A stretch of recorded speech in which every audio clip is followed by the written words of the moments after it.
Hello mga mami, ayan. Siyempre, katatapos lang natin ng maghugas ng mga plato-plato, hindi pa nga natutuyo. Eto, mag-mekos-mekos na naman tayo ng manok for dinner naman to. So, lalagyan lang natin siya ng mga pampalasa. Kasi sa oven ko to lulutuin para madali-dali. No need na bantayan, no, di ba?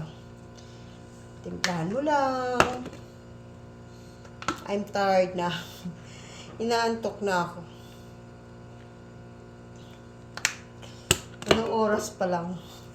10 o'clock pa lang, so mag-start na ako mag-prepare ng dinner. Para 12 o'clock tapos na. Nakapagod kasi guys. Kasi start ng 9 o'clock. Gising na ako. Mamaya natin siya ng asin kasi kakapit naman yung ano nito. So, ayan. Mekos-mekos lang natin muna. Para pumasok yung lasa. Kinamay ko na yan. Sure naman na malinis yung kamay ko. Kasi maghapon na ako sa hugasan. Mekos-mekos. Tayo ng manok. Ayan. Pinaupong manok. Alamami version.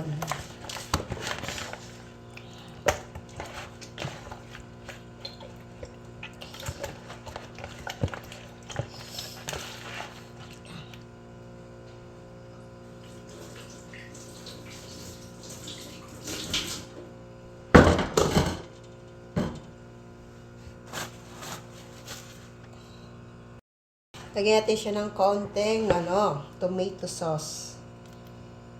Tomato paste pala. Yan. Para medyo siya mapula. Tapos, garlic. Yadyaran natin siya ng bawang. Mekos-mekos to. Tansyahan na lang nito. Timpla. Version ko ng pinaupong manok. Pinaupong. Para medyo bumango-bango naman. Ito nga palang manok ay nilinis ko siya. Tinanggal ko yung mga pakpak niya. Yung leeg, yung puwet. Tapos sinuga nilamas ko siya sa suka. Para mawala yung lansa. Diba?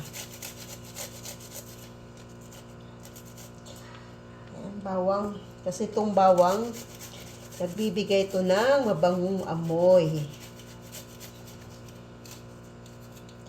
Isa rin sa nagpapasarap ng pagkain. So, ayan. Mekos-mekos lang natin.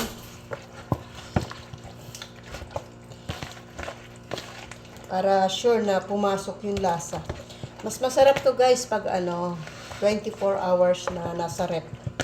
Nakamarinate na siya. So, dahil wala tayong oras, okay na yan.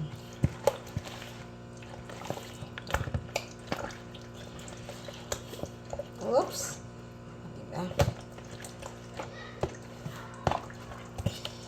Aking tapong manok. Chak, chak, kwak, kwak, kwak.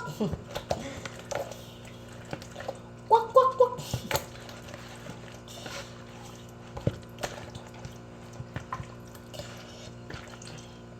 Diba? Parang barbecue to na buo. So, yan guys.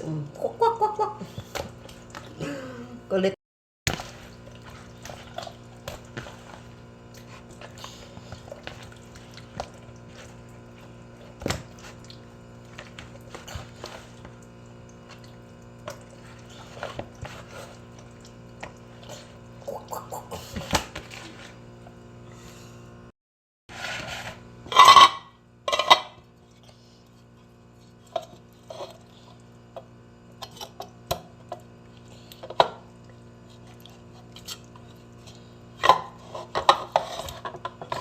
O, diba? Upo ka dyan.